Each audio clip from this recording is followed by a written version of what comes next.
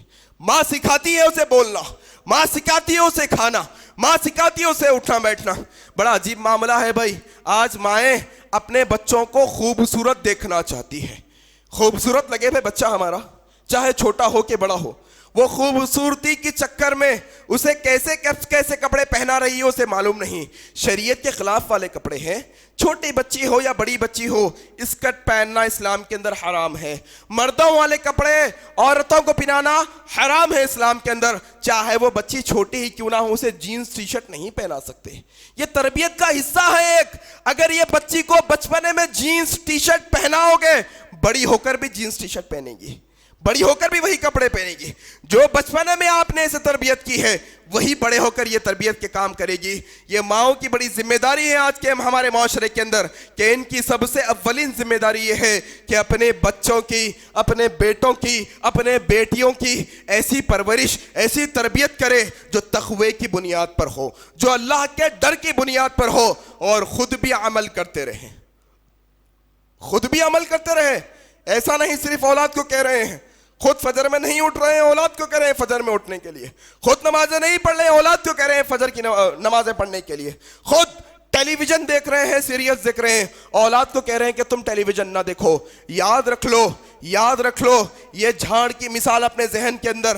یہ جھاڑ زمین سے نکلتا ہے جب وہ چھوٹا ہوتا ہے، جب وہ نرم ہوتا ہے.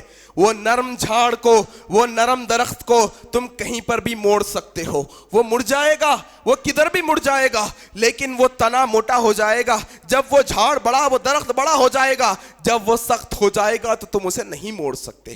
تم پیار محبت کے اندر بچپنے میں انہیں سزا نہیں دیتے، انہیں ڈانٹ ٹپٹ نہیں کرتے محبت میں، تو جب وہ بڑے ہو جائیں گے تو سخت ہو جائیں گے، پھر تمہارے سے مڑنے والے نہیں. وہ بچپنے سے تربیت کرنا ہوگا ہم سب تمام ماؤں بہنوں کو، یہاں تک کہ والدین کو، ماں باپ کو، دونوں کو، کہ بچوں کی تربیت ایسے کریں. آج کہہ رہے ہیں لوگ کہ بچے ہمارے نافرمان ہوتے جا رہے ہیں، ہمیں جھڑکیاں دے رہے ہیں. ہم نے ہی تو تربیت دی نا انہیں، ہمارے ماحول میں تھے نا، ہم نے سکھایا نا انہیں. یاد رکھیے، اگر آپ اپنے ماں باپ کو جھڑکیں گے تو آپ کی اولادیں آپ کو دیکھ کر بڑے ہو کر آپ کو جھڑکیں گی. آپ اپنے ماں باپ کے ساتھ بدتمیزی کرو گے گھر میں، آپ کی ننھی منی اولادیں جب دیکھے گی کہ میرے والد والدہ خود اپنے ماں باپ کو جھڑکتے ہیں، جب یہ بڑے ہو جائیں گے تو آپ کو جھڑکیں گے. اپنے ماں باپ کو گھر سے باہر نکالو گے، یہ ننھے بچے جب دیکھیں گے یہ بڑے ہو جائیں گے، یہ بھی باہر نکال دیں گے. غرض پہلا پوائنٹ تقوی، خود دیندار بنے، اپنی اولادوں کو بھی دیندار بنائیں. دوسرا پوائنٹ فصاحت اور انداز بیان پر بڑا توجہ دے مائیں. آج خواتین اپنی زبان پر کنٹرول نہیں رکھتی، عام طور پر خواتین اپنی زبان پر کنٹرول نہیں رکھتی، جس کی وجہ سے ہوتا یہ ہے کہ بڑے بڑے فساد ہو جاتے ہیں خاندانوں کے اندر، صرف یہ زبان کی بنا پر.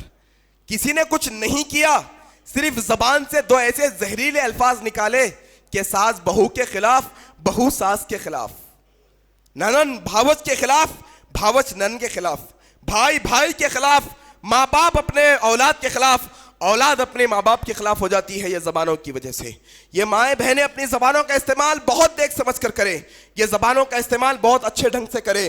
تمہارے زبان سے جو الفاظ نکلتے ہیں یہ ننھے منھے بچے نوٹ کرتے ہیں، وہ الفاظوں کو نوٹ کرتے ہیں. تمہارے ننھے بچے تمہارے جو گھر میں ہیں تمہارے ایک ایک لفظ پر غور کرتے ہیں، جو تم کہتے ہو وہ دہرانے کی کوشش کرتے ہیں. تمہارے گھر میں گالیاں چلتی ہیں، یہ بھی گالیاں سیکھیں گے. تمہارے گھر میں گانے چلتے ہیں، بڑے ہو کر یہ بھی گانے گانے والے بنیں گے. تمہارے گھر میں حدیثیں چلتی ہیں، تمہارے گھر میں اللہ کا ذکر چلتا ہے، تمہارے گھر میں قرآن کی تلاوت چلتی ہے، تمہارے زبان سے تلاوت نکلتی ہے، تمہاری زبان سے ہر وقت اچھے الفاظ نکلتے ہیں. یہ اولادیں بھی وہی سیکھیں گی جو تمہارے منہ سے نکلیں گا. بڑے احتیاط کے ساتھ یہ بچوں کے سامنے اپنی زبانوں کو کھولنا چاہیے، کیونکہ ان کے دماغ بہت تازہ ہوتے ہیں.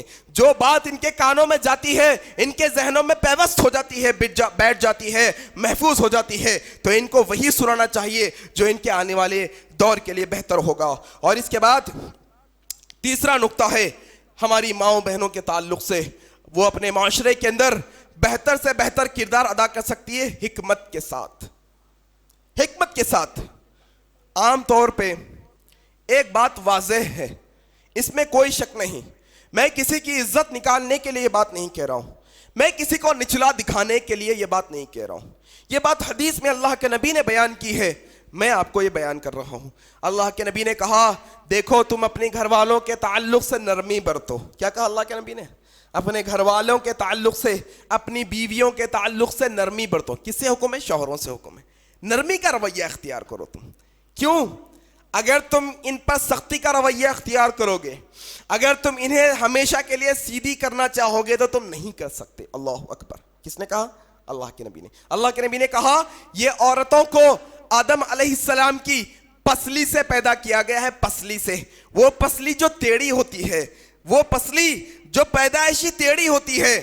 میں کسی کو نام نہیں رکھنا چاہتا, میں کسی پر نقطہ چینی نہیں کرنا چاہتا, لیکن ہر ایک کا اپنا مزاج ہوتا ہے, ہر ایک کا ایک نیچرل مزاج ہوتا ہے اندر کا ہمارا. وہ مزاج کی بات کر رہا ہوں. اگر آپ یہ چاہتے ہیں عورت ایسی مزاج کی ہو جائے جیسے مرد کی مزاج والی ہوتی ہے تو وہ ناممکن سی بات ہے. ان کی مزاج بہت الگ ہوتی ہے, مختلف ہوتی ہے عورتوں سے.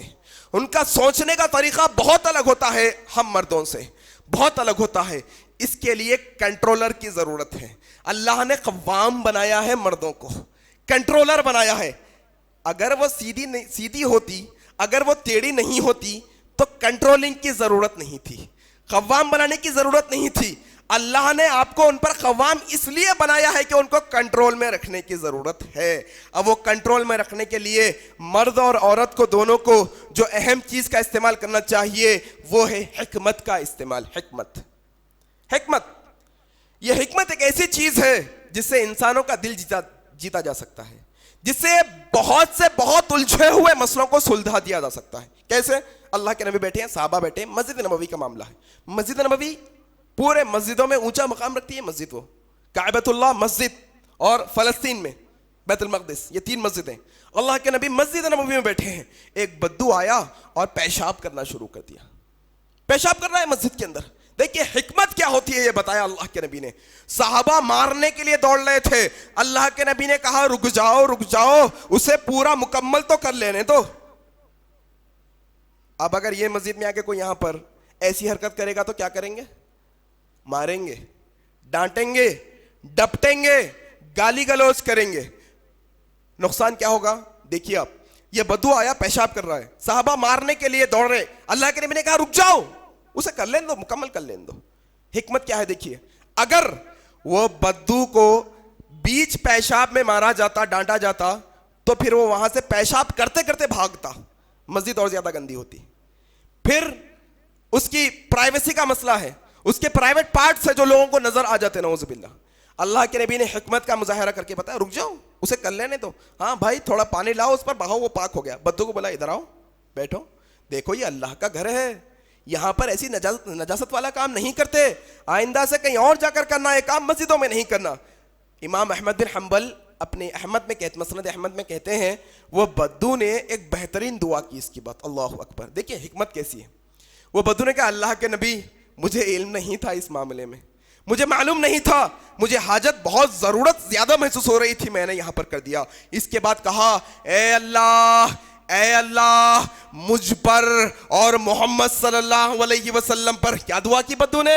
اے اللہ مجھ پر اور محمد صلی اللہ علیہ وسلم پر رحمت کو نازل کر, اور اتنی زیادہ رحمت نازل کر کہ ہم اس میں ڈھانک جائے, اور اے اللہ وہ رحمت کے اندر ہم دونوں کے علاوہ کسی اور کو شریک نہ کرنا. اللہ اکبر. یہ حکمت کا نتیجہ ہوتا ہے, یہ حکمت کا رزلٹ ہوتا ہے. کچھ معاملہ گھر میں ہوا, آنن فانن جھڑکیاں, غصے کا مزاج, بحث و مباحثہ, تکرار, اس سے معاملے اور بگڑتے ہیں, یاد رکھ لیجئے. تو میں خواتین سے خاص طور پہ گزارش کرتا ہوں, یہ حکمت کا معاملہ اپنائیں گے تو انشاءاللہ ثم انشاءاللہ ایک بہترین کردار ادا ہوگا آپ کا معاشرے کے اندر. ہر معاملے میں حکمت, ہر معاملے کے اندر. اور اسی طرح سے چوتھا نقطہ جو میں آپ کو سنانا چاہتا ہوں, وہ چوتھا نقطہ ہے حسن تربیت. یہ حسن تربیت کے اندر امت کی عورتوں کے ساتھ ساتھ امت کے وہ سارے بڑے لوگ بھی آتے ہیں جن کی نگرانی میں یہ عورتیں ہوتی ہیں, یاد رکھ لیجئے. حسن تربیت کے اندر یہ عورتوں کے ساتھ ساتھ وہ سارے لوگ آتے ہیں جو عورتیں جن کے کنٹرول میں ہوتی ہیں، جیسے باپ بیٹیوں پر کنٹرول رکھتا ہے، بڑا بھائی ہے تو چھوٹی بہنوں پر کنٹرول رکھتا ہے، شوہر ہے تو بیوی پر کنٹرول رکھتا ہے. یہ حسن تربیت کا معاملہ، یہ مزاج، یہ ماحول ہمارے ذہنوں سے ختم ہو چلا ہے. حسن تربیت کیسی؟ جہاں پر بھی آپ اپنے قریبی لوگوں کو یا کسی اور کو برا کام کرتے دیکھو تو آنن فانن ٹوکو. ابھی میں نے آپ کے سامنے حدیث بیان کی، بدو آیا پیشاب کرنے لگا. وہ حدیث کے اندر جو نقطہ ملتا ہے وہ یہ کہ بدو ہو یا کوئی اور ہو، جان پہچان والا ہو یا انجانا ہو، غلطی کر رہا ہے تو آپ خاموش نہیں بیٹھ سکتے، خاموش نہیں بیٹھ سکتے. آپ آواز تو اٹھانا ہے، آپ کو حکمت کے ساتھ اٹھانا ہے، لیکن آواز تو اٹھانا ہے. یہ حسن تربیت کا پہلی سیڑھی ہے کہ جہاں کہیں بھی آپ کے جاننے والے یا نہ جاننے والے دکھتے ہو، آپ اگر وہ برائی کر رہے ہو تو ان کو سب سے پہلے برائی سے روکو. جہاں کہیں بھی ہوتا کیا ہے، عام طور پر ہم اپنے خاص لوگوں کو نظر انداز کر دیتے ہیں، ہم اپنے خاص لوگوں کو نظر انداز کر دیتے ہیں. جب غیر کوئی کرتا ہے تو بڑی نکتہ چینی کر کے انگلی اٹھا کر دیکھو انہو کر رہے ہیں، دیکھو انہو کر رہے ہیں. یہ رویہ نہیں ہونا چاہیے. حسن تربیت کا معاملہ تو یہ ہے کہ وہ حسن تربیت کے اندر سب سے پہلے اپنے گھر سے حسن تربیت شروع کی جائے.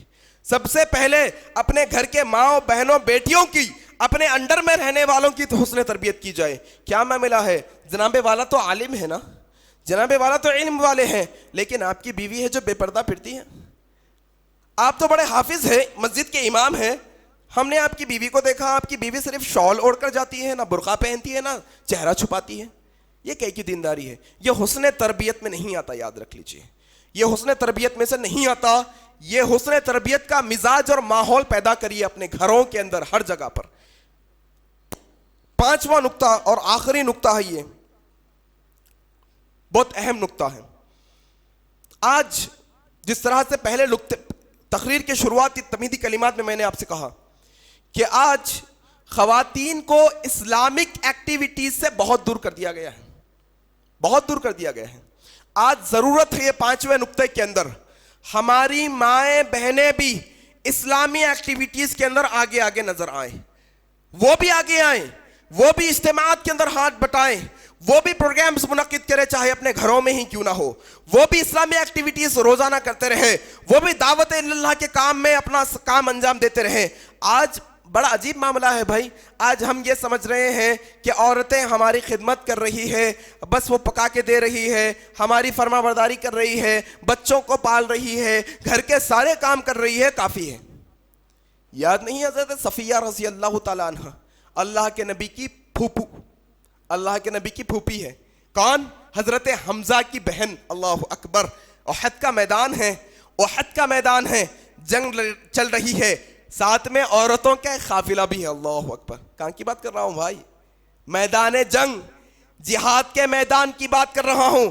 میدان جہاد کے اندر مرد حضرات ہیں، ان میں ایک ٹکڑی عورتوں کی بھی ہے جن کے اندر اللہ کے نبی کی پھوپھی حضرت صفیہ رضی اللہ تعالیٰ عنہ ہے، جو اپنے ہاتھ میں پانی کا مشکیزہ لیے کھڑی ہے کہ جہاں کہیں صحابی زخمی پڑا ہے پانی پلاتی، جہاں کہیں صحابی زخمی پڑا ہے زخموں پر مرہم پٹی کرتی.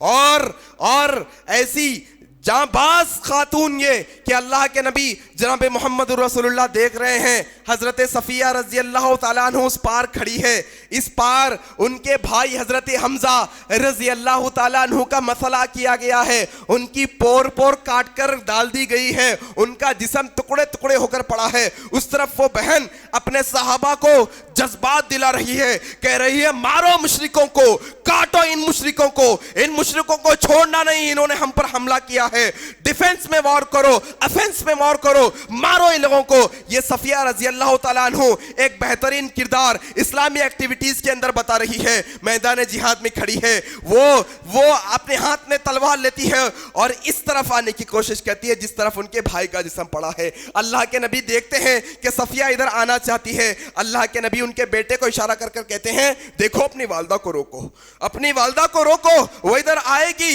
اپنے بھائی کے جسم جسم کو دیکھے گی ان کی ہمت ٹوٹ جائے گی. انہیں یہاں نہ آنے دو. بیٹا جا کر روکتا ہے, کہتا ہے بیٹے تو ہٹ جا, یہ صفیہ ہے, صفیہ آج یہ صفوں میں گھس کر رہے گی. اللہ کے نبی نے کہا کہ ہٹ جاؤ, آنے دو انہیں. وہ آئی اور اگر کہا اے اللہ کے نبی جناب محمد رسول اللہ صلی اللہ علیہ وسلم, جانتی ہوں میں, علم ہے مجھے, میرے بھائی حمزہ کو شہید کر دیا گیا ہے, اس کے ٹکڑے ٹکڑے کر دیے گئے ہیں, لیکن اے اللہ کے نبی آپ کی پھوپھی صفیہ کا جگر اتنا کمزور نہیں کہ ایک بھائی کی موت پر اس کی ہمت ٹوٹ جائے. صفیہ پیچھے ہٹنے والوں میں سے نہیں, صفیہ ابھی بھی اگلے صفوں میں رہنے والی ہے. اللہ اکبر. یہ صفیہ رضی اللہ تعالیٰ عنہ, یہ کردار تھا اسلامی ایکٹیویٹیز میں. ابھی تو جہاد کا معاملہ نہیں رہا بھائی, ابھی جہاد کا وہ جنگ کا معاملہ نہیں رہا, ابھی وہ موقع ہی نہیں, ابھی وہ چانس ہی نہیں ہے ہمارے لیے کہ ہم جنگ کریں جا کر.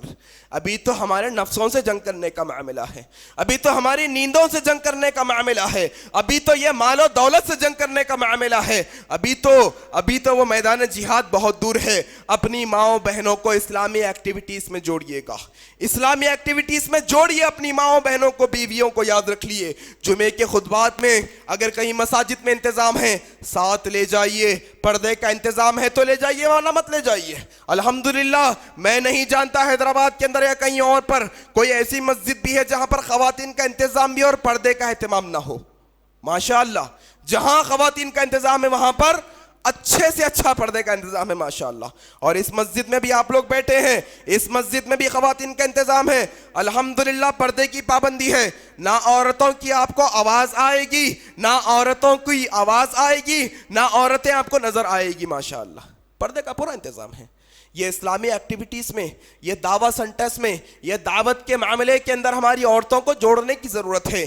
آج وہ کرسچن مشنریز اپنی عورتوں اس معاملے میں ہر اتوار کو چھٹی ہوتی ہے. جاؤ وجے نگر کالونی کے سرزمین پر ایڈریس دے رہا ہوں, وجے نگر کالونی کی سرزمین پر جائیے. اس اتوار کے دن 10:30 بجے کے بعد سے لے کر 5 بجے تک چند عورتیں ہاتھوں میں کتابیں لے ہوئے, پیمفلیٹس لیے ہوئے, پرچے لیے ہوئے گھروں پہ دستک دے رہی ہے. آپ سمجھ رہے ہیں کچھ پروڈکٹ بیچ رہی ہوگی, کچھ سیلز کر رہی ہوگی. نہیں, جا کر پوچھئے کیا ہے میم, یہ پوچھئے اسے یہ کیا ہے. وہ کہے گی دیکھیے ہم امن کا پیغام پھیلا رہے ہیں, ہم جیزس کرائسٹ جو اس دنیا کے لیے اپنی جان کو قربان کیے ہیں ہم ان کے بارے میں بتا رہے ہیں. آپ مسلمان ہیں نا, ہاں. آپ عیسیٰ علیہ السلام کو مانتے ہیں نا, ہاں. ہم اسی عیسیٰ علیہ السلام کی بات کر رہے ہیں. ہماری بات سنو. انہوں نے ان کی عورتوں کو اس معاملے میں یہاں تک لایا کہ وہ گھروں پر نوک کر کر عیسیٰ علیہ السلام کی دعوت دے رہی ہے, عیسائیت کی دعوت دے رہی ہے. آج ہمیں کیا ہو چلا ہے, ہماری مائیں بہنیں اس قابل نہیں, کیا وہ پڑھی لکھی نہیں ہیں, کیا وہ قابلیت نہیں ہے ان کے اندر کہ جہاں باطل لوگ باطل کو پھیلا رہے ہیں, کیا ہماری مائیں بہنیں, کیا ہماری بیویاں, ہماری بیٹیاں اسلام کی دعوت دوسروں کو نہیں پہنچا سکتی, کیا وہ اسلامی ایکٹیویٹیز میں نہیں آ سکتی. یاد رکھو میری ماؤں بہنوں, جڑنے کی ضرورت ہے, آنے کی ضرورت ہے. میں یہ نہیں کہتا مردوں کے قدم با قدم ملا کر چلو, نہیں, تمہارے قدم بہت اونچے بنائے ہیں رب نے, تمہارے قدم بہت اونچے بنائے ہیں. تم اگر مردوں سے قدم با قدم ملا کر چلو گی تو تمہارے قدم تو چھوٹے ہو جائیں گے, تمہاری عزت میں تو کمی ہو جائے گی. رب نے تمہیں مردوں سے زیادہ عزت دی ہے, تمہاری قدموں کے نیچے جنت کا معاملہ قرار دیا ہے. تم مردوں سے قدم ملا کر مت چلو, تم اپنی رفتار میں چلو, تم اپنے کردار میں چلو, تم اپنی صفات میں چلو, تم اپنے ڈھنگ سے کام کرو. اسلام کے کام کے اندر ہاتھ بٹاؤ جس طرح صحابیہ ہاتھ بٹایا کرتی تھی. کیا معاملہ ہے کوئی ایسی عورت حیدرآباد کے اندر, ہے کوئی ایسی مشہور عورت حیدرآباد کے اندر کہ اگر کوئی مسئلہ دریافت کرنا ہو خواتین کو تو ان کے پاس جا کر دریافت کر سکتے ہیں؟ کوئی نہیں. کوئی ہوگا بھی تو انون کہیں پر چھپا ہے. مائی عائشہ صدیقہ رضی اللہ تعالیٰ عنہ, اللہ اکبر. عورتیں تو عورتیں, مرد بھی آ کر مائی عائشہ سے مسائل دریافت کیا کرتے تھے, پوچھتے تھے اما عائشہ اس مسئلے میں اللہ کے نبی نے کیا کہا, ذرا بتاؤ. کس نے سکھایا غسل کا طریقہ, کس نے سکھایا پاک ہونے کا طریقہ, کس نے سکھایا حیض و نفاس کے غسل کا طریقہ, کس نے سکھایا سب؟ ماں عائشہ کے مسائل. اللہ اکبر. کہاں ہیں ایسی عورتیں آج, کہاں ہیں؟ آج معاملہ یہ ہے کہ یہی عورتوں کی وجہ سے ہمارے کردار خراب ہو رہے ہیں, یہی عورتوں کی وجہ سے ہمارے معاشرے خراب ہو رہے ہیں. جہاں پر عورتوں کو معاشرے کی اصلاح کے لیے اسلام نے ابھارا تھا, آج یہ شادی بیاہ کی ساری رسومات یہ عورتیں کرتی ہیں, ساری رسومات. مرد بہت کم ہوتے ہیں, ساری رسومات عورتیں. بچہ پیدا ہوا, ساری رسومات عورتیں. انتقال ہو گیا, رونا نوحہ کرنا, بال نوچنا اور چیخنا چلانا عورتوں کا معاملہ ہو گیا. غرض کے جو عورتیں معاشرے کی اصلاح کے لیے بنائی گئی تھی, آج وہی معاشرے کو تباہ کرنے پہ تلی ہے. تمہاری ذمہ داری ہے یہ. اور ایک اہم بات بتاتا ہوں, کوئی عورت اگر سدھرتی ہے, کوئی مرد اگر سدھرتا ہے, ایک اکیلا اگر مرد اگر سدھرتا ہے, اپنے آپ میں وہ اصلاح کرتا ہے, تو اس کی اپنی اکیلے کی اصلاح ہوتی ہے وہ. لیکن اگر کوئی عورت کی اصلاح ہوتی ہے, کوئی عورت سدھرتی ہے, تو وہ ایک عورت نہیں سدھرتی بلکہ ایک پورا خاندان سدھر جاتا ہے.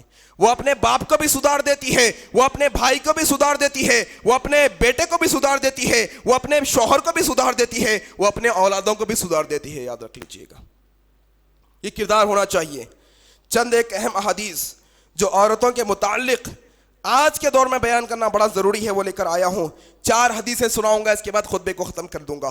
حدیث اس بنا پر سنا رہا ہوں کہ یہ عورتیں جن گناہوں میں دن بدن پھنستی جا رہی ہے, وہ کوئی چھوٹے موٹے گناہ نہیں ہیں.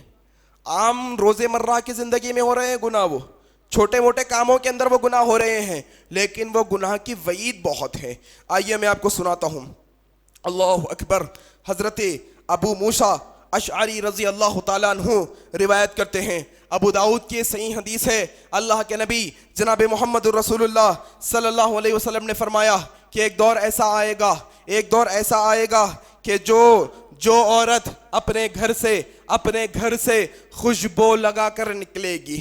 کیا لگا کر نکلے گی؟ خوشبو. خوشبو کا مطلب ہوتا ہے اگر کوئی انسان آپ کے پاس سے گزرے تو اس کے پاس سے پرفیوم کی بو آتی ہے, اس کے پاس سے عطر کی بو آتی ہے, اس کے پاس سے باڈی سپرے کی بو آتی ہے, اس کے پاس سے کوئی کریم کی بو آتی ہے. خوشبو کا لفظ آیا ہے حدیث کے اندر.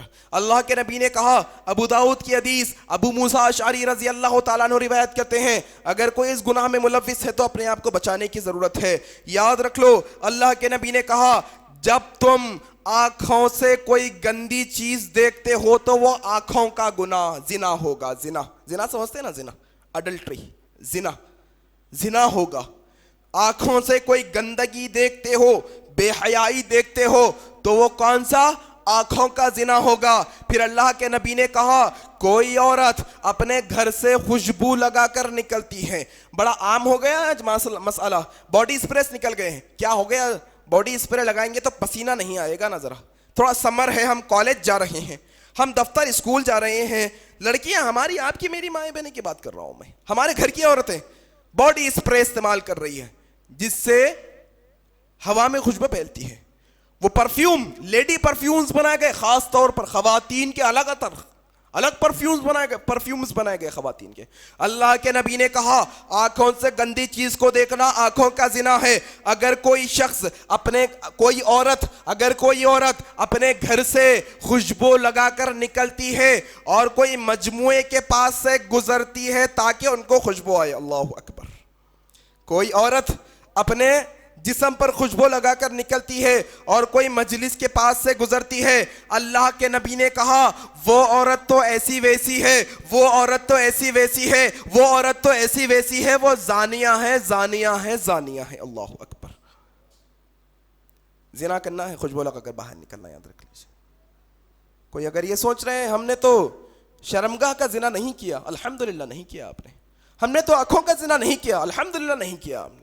ہم نے تو ہاتھوں کا زنا نہیں کیا, الحمدللہ نہیں کیا آپ نے. اللہ نے ہمیں محفوظ رکھا, اللہ کا شکر ہے. لیکن یہاں پر ایک چھوٹی غلطی ہو رہی ہے کہ پرفیوم لگا کر ہماری مائیں بہنیں باہر نکل رہی ہے آج, اور اس کو برا بھی نہیں سمجھ رہی ہے. اللہ کے نبی نے ایسی عورتوں کو زانیہ کہا, اللہ اکبر. آئیے دوسری حدیث سناتا ہوں, یہ ترغیب و ترہیب میں آئی ہے. عبداللہ بن عمر رضی اللہ تعالیٰ عنہ روایت کرتے ہیں کہ اللہ کے نبی نے کہا کہ کچھ دنوں کے بعد ایک دور میں میری امت میں چند لوگ ایسے آ جائیں گے جن کی عورتیں کپڑے پہننے کے باوجود ننگی نظر آئیں گی. اللہ اکبر. کیا مطلب ہوا کپڑے پہننے کے بعد ننگی نظر آئیں گی؟ دو مطلب ہوئے اس کے. نمبر ایک, ایسے کپڑے ہوں گے جو باریک ہوں گے, باریک کپڑے, اندر کا جسم نظر آئے گا, اندر کا جسم نظر آئے گا. دوسری وجہ یہ ہے کہ ان کے کپڑے اتنے ٹائٹ ہوں گے کہ ان کی پوری باڈی ایکسپوز ہوگی, جھلک کر آئے گی. اللہ اکبر. لیگنز نکلے نا, لیگنز ہماری مائیں بہنیں پہن کر نکلتی ہیں نا باہر. ٹائٹ کپڑے پہننے کا بڑا عجیب دور چلا ہے آج. خواتین ٹائٹ کپڑے پہن رہی ہے کہ ان کی پوری باڈی ایکسپوز ہو رہی ہے. اللہ کے نبی نے کیا کہا دیکھیے اس حدیث کے اندر. اللہ کے نبی نے کہا وہ عورتیں جو کپڑے پہننے کے باوجود بھی ننگی نظر آئیں گی اور ان کے سر اونٹ کی کوہان کے جیسے نظر آئیں گے. اونٹ کی کوہان ہوتی ہے نا, اوپر کا حصہ گول ایسا ہوتا ہے, وہ کوہان کے جیسے نظر آئیں گے. مطلب یہ ہے کہ جو چٹلا بنایا جاتا ہے سر پر, جو چونڈا بنا جاتا ہے نا سر پر, یہ سر کے اوپر حصے پر بننا ایک نیا فیشن نکلا ہے آج کل. وہ سر کے اس اوپری حصے پر وہ چونڈا بنا جاتا ہے, بالوں کو موڑ کر اس کے اوپر اسکارف بنا جاتا ہے, سر اونچا نظر آتا ہے. سر کا یہ حصہ اونچا نظر آتا ہے جس طرح سے اونٹ کی پیٹھ اونچی نظر آتی ہے. اللہ کے نبی نے ایسی عورتوں کے تعلق سے کہا کہ یہ عورتوں پر لعنت ہے, یہ عورتیں لعنت والی عورتیں ہیں. اللہ اکبر. چھوٹا عمل ہے میری ماؤں بہنوں, کوئی بڑا معاملہ نہیں ہے. تم ڈھیلے کپڑے پہنو, موٹے کپڑے پہنو, باریک مت پہنو. تم یہ سر پر بالوں کو چٹلا بنا کر اونچا مت کرو. یہ لعنت زدہ عورتوں کے بارے میں اللہ کے نبی نے کہا. اور اس کے علاوہ ابن مسعود کی ایک اور حدیث جو ابن خزیمہ میں آئی ہے. اللہ اکبر, اللہ اکبر. ہوتا ہے نا عام طور پہ لوگ کہتے ہیں خوبصورتی کے معاملے میں, واضح طور پر بتا رہا ہوں, کوئی بالی ووڈ کے ہیروئنس ہوتے ہیں وہ خوبصورت نظر آتے ہیں لوگوں کو. میں آپ ماؤں بہنوں سے گزارش کرنا چاہوں گا, الحمدللہ جو ہماری گھر کی مائیں بہنیں ہوتی ہیں, جو گھروں میں ہوتی ہے, جو باپردہ ہوتی ہے, وہ بالی ووڈ کی ہیروئن سے لاکھ درجے خوبصورت ہوتی ہے. وہ بالی ووڈ کی ہیروئن جو ہوتی ہے, کبھی انٹرنیٹ پر ان کی تفصیلات چیک کر لیجئے گا, کوئی ایک بھی ایسی ہیروئن نہیں ہے جس نے پلاسٹک سرجری نہ کروائی ہو چہرے کی. ہر ایک ہیروئن نے اپنے چہرے کو بنانے کی کوشش کی ہے. وہ بناوٹی چہرے ہے اور رب نے تمہیں نیچرل خوبصورتی دی ہے. تم نے 1 روپیہ بھی خرچہ نہیں کیا ہے خوبصورت دکھنے کے لیے. ماشاءاللہ تم ایسے ہی خوبصورت ہو الحمدللہ. تمہیں ضرورت نہیں ہے ان کو آئیڈیل بنانے کی. وہ ساری ہیروئنز جو ہوتی ہے وہ کروڑوں روپیہ کی سرجری کرواتی ہے. وہ کروڑوں روپیہ کی سرجری کرانے کے بعد پھر اس کا مینٹیننس الگ ہوتا ہے. کبھی یہ بتائیے اپنی ماؤں بہنوں کو, ان کو بتائیے گا کبھی یہ کہ جو تم فلم میں ٹی وی میں دیکھ کر دل دادہ ہو جاتی ہو, ان جیسا دکھنے کی کوشش کرتی ہو, وہ بناوٹی چہرے ہیں, وہ اصل کے چہرے نہیں ہیں. وہ تو بناوٹی نقلی چہرے لگاتے ہیں اوپر سے وہ لوگ. پھر اس کا مینٹیننس ہوتا ہے, کبھی معلوم کر لیجئے گا. وہ ڈائریکٹ پانی سے منہ نہیں دھو سکتے, وہ صابن کا استعمال نہیں کر سکتے, وہ بڑے ڈاکٹر کے پاس جا کر ہی انہیں فیس واش کروانا پڑتا ہے. لاکھوں روپے کا خرچہ ہے ان کا صرف چہرے کو خوبصورت دکھوانے کے لیے. الحمدللہ ہماری مائیں بہنیں نہیں کرتی یہ ساری چیزیں. اس کے باوجود رب ذوالجلال نے انہیں خوبصورت رکھا ہے. ان کے پیچھے مت جاؤ. اور میں آپ کو بتاتا ہوں یہ جو بے پردہ عورتیں پھرتی ہیں, مرد حضرات انہیں گھور گھور کر دیکھتے ہیں نا, مرد حضرات انہیں خوبصورت سمجھتے ہیں نا. آخر معاملہ کیا ہے آج انشاءاللہ یہ حدیث میں آپ کو پتا چلے گا. آخر ایسے کیا ہے بھائی, اما عائشہ صدیقہ پردہ کر کر سب سے خوبصورت تھی, آج کی عورتیں بے پردہ ہو کر خوبصورت کیسے نظر آ رہی ہے؟ نظر آ رہی ہے نہیں, نظر آ رہی ہے. میرے الفاظ پر غور کریے گا, وہ خوبصورت ہے نہیں, ہم مردوں کی نظروں کو وہ خوبصورت نظر آ رہی ہے, حقیقت میں خوبصورت نہیں ہے. یہ ابن خزیمہ کی حدیث بتا رہا ہوں. ابن مسعود رضی اللہ تعالیٰ عنہ کہتے ہیں اللہ کے نبی جناب محمد رسول اللہ صلی اللہ علیہ وسلم نے فرمایا, عورت پردے میں رہنے کی چیز ہے, عورت پردے میں رہنے کی چیز ہے. جب یہ عورت اپنے پردے سے نکل کر بے پردہ ہو کر آتی ہے تو شیطان مردوں کی نظروں میں ایسی عورتوں کو خوبصورت بنا کر دکھاتا ہے. اللہ اکبر. وہ خوبصورت نہیں ہوتی میرے بھائی, شیطان تمہیں اسے خوبصورت کر کر دکھاتا ہے. حقیقت میں جو بے پردہ عورتیں باہر پھرتی ہیں نا, وہ نیچرلی خوبصورت نہیں ہوتی, وہ خود دلیل دے رہی ہے اس بات کی، وہ خود دلیل دے رہی ہے اس بات کی کہ وہ خوبصورت نہیں. جو عورت خوبصورت ہوتی ہے وہ اپنی خوبصورتی کو چھپاتی ہے، یاد رکھ لیجئے گا. اسے کانفیڈنس ہوتا ہے کہ میں خوبصورت ہوں، مجھے نظر لگ جائے گی، میں میرا چہرہ ہر ایک کو نہیں دکھاؤں گی. وہ اپنی قیمتی چیز کو، اپنی حسن کو چھپا کر رکھے گی. اور جن عورتوں کو شک ہوتا ہے کہ میں خوبصورت ہوں کہ نہیں، وہ دکھا کر معلوم کرنا چاہتی ہیں میں خوبصورت ہوں کہ نہیں. اور شیطان دکھاتا ہے ہمیں، شیطان خوبصورت کر کر دکھاتا ہے. اللہ کے نبی کی حدیث ہے، میں نہیں کہہ رہا. شیطان مردوں کی نظروں کو، لفظ ہے مردوں کی نظروں کو، وہ بے پردہ عورت کو خوبصورت کر کے دکھاتا ہے، وہ حقیقت میں خوبصورت نہیں ہوتی. 3 حدیثیں بیان کیا. آخری حدیث، اللہ اکبر، ابو داؤد کی حدیث ہے. اللہ کے نبی جناب محمد رسول اللہ صلی اللہ علیہ وسلم نے فرمایا، یہی خوشبو کے تعلق سے بات کر رہا ہوں. آج معاملہ خوشبو کے تعلق سے میں اتنا فورس اس لیے کر رہا ہوں، ایک دور میں یا اب کے دور میں اگر کوئی باڈی اسپرے استعمال نہیں کر رہے ہیں، یا اسپرے استعمال نہیں کر رہے ہیں، پرفیوم استعمال نہیں کر رہے ہیں، عطر نہیں لگا رہے ہیں، لیکن چھوٹی چھوٹی کریمیں ہوتی ہیں، 50 روپے والی کریم ہوتی ہے، فیئر اینڈ لولی والی کریم، ویکو والی کریم ہوتی ہے. یہ کریم کے اندر بناتے وقت ہی اس میں خوشبو ڈال دی جاتی ہے. جب آپ اس کو لے کر استعمال کریں گے تو اس میں سے خوشبو آئے گی لازماً. ہاں اتنی خوشبو ہے کہ اگر آپ کہیں سے گزرے تو بازو والوں کو اس کو خوشبو نہ آئے تو کوئی بھی کریم لگوا سکتے ہیں. لیکن اگر وہ کریم کی خوشبو اتنی زیادہ ہے، اگر وہ فیس واش ایسا ہے جس سے منہ دھونے سے آپ کے پاس سے اتنی زیادہ خوشبو آ رہی ہے، یا کوئی شیمپو ایسا ہے جو اپنے بالوں میں آپ ڈالتے ہیں جس کے نہانے سے آپ کے پاس سے اتنی خوشبو آ رہی ہے، کہیں سے آپ جا رہے ہیں تو آپ کے پاس سے خوشبو آ رہی ہے، یا پھر کوئی ایسے لیکوڈز آئے ہیں جس سے آپ اپنے لباس کو دھوتی ہو، اپنے برقعوں کو دھوتی ہو، اگر اس میں سے بازو والوں کو خوشبو آ رہی ہے تو ایسی خوشبو والوں کے تعلق سے اللہ کے نبی کہتے ہیں اگر کوئی عورت خوشبو لگا کر مسجد کو آئے گی خوشبو لگا کر، تو ایسی عورت کی نماز قبول نہیں ہوگی تب تک کہ وہ گھر واپس جا کر ایسا غسل کر لے جیسی جنابت کی حالت میں غسل کیا جاتا ہے. اللہ اکبر.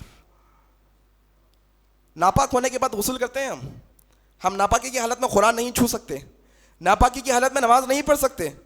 ایسی حالت کے بارے میں بتایا گیا ہے اگر کوئی عورت اپنے گھر سے خوشبو لگا کر نکلتی ہے، کہاں آتی ہے وہ بھی؟ بازار نہیں جناب، فنکشن ہال میں نہیں، کہیں اور جگہ پر نہیں، مسجد کو آتی ہے تو اتنی بڑی وعید ہے، اگر خوشبو لگا کر کہیں اور جائے گی تو کتنی بڑی وعید ہوگی. اللہ اکبر. جو عورت مسجد کو خوشبو لگا کر آتی ہے اس کی نماز نہیں ہوتی یہاں تک کہ وہ گھر واپس جا کر ایسا غسل کرے سے جیسے جنابت کا غسل کیا جاتا ہے. میری ماؤں بہنوں، آج کا یہ خطبہ خاص طور پہ ہم نے آپ لوگوں کے لیے اس لیے رکھا تھا کہ آج ضرورت ہے اس بات کی کہ ہماری مائیں بہنیں بھی ہمارے معاشرے کو بنانے کے لیے کھڑے ہو جائیں. غرض اللہ تبارک و تعالیٰ سے میں دعا کرتا ہوں کہ اللہ تبارک و تعالیٰ ہمارے گھر کی تمام عورتوں کو ایسی صفات والی عورتیں بنا دے جیسی صحابیات کی صفات تھی. مولا ہم مردوں کو بھی ایسی صفات والے بنا دے جیسے صحابہ کے صفات تھے. الہ العالمین جو کوئی بھی بیمار حال ہے ان کی بیماری کو دور فرما. الہ العالمین جو بھی پریشان حال ہے ان کی پریشانی کو دور فرما. الہ العالمین ہم میں سے جو انتقال فرما چکے ہیں ان لوگوں کی اگر وہ توحید پر انتقال فرمائے ہیں تو ان کی مغفرت عطا فرما. الہ العالمین ہم میں سے جو کوئی بھی زندہ ہے ہم تمام لوگوں کو جب تک زندہ رکھ، اسلام پر زندہ رکھ، اور جب ہماری موت آئے تو اسلام پر آئے. سبحان ربک رب العزت عما یصفون وسلام علی المرسلین والحمد للہ رب العالمین والسلام علیکم ورحمۃ اللہ وبرکاتہ. مزید علماء اور مقررین کے بیانات سننے کے لیے ہمارے YouTube چینل کو سبسکرائب کیجیے. جزاک اللہ.